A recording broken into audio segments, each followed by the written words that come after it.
In 1962, a cotton picker from Mississippi tried to register to vote. She was fired from her job the same day. 10 days later, 16 bullets were fired into the house where she was sleeping. She didn't stop. This is the story of Fannie Lou Hamer, and it will stay with you. Fannie Lou was born in 1917, the granddaughter of enslaved people. By age 6, she was picking cotton. By 12, she had left school to help keep her family alive. She worked. She survived.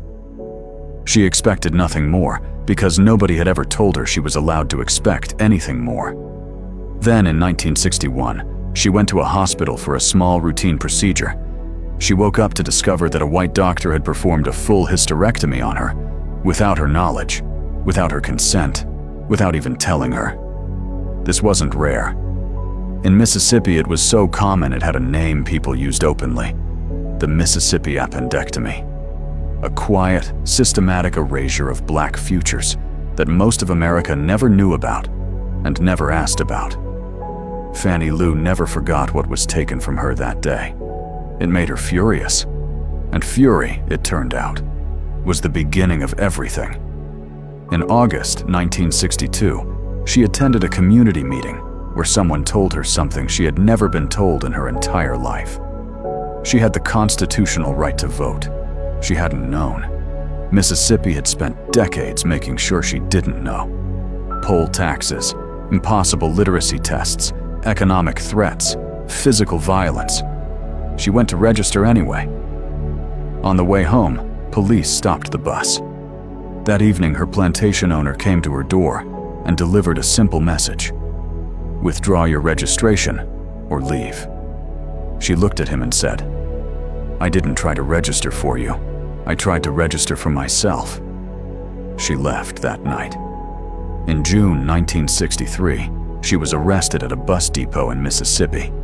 In that jail cell, officers forced 2 black inmates to beat her with leather weapons loaded with lead. The damage to her kidneys, her eyes, and her legs stayed with her for the rest of her life. She kept fighting.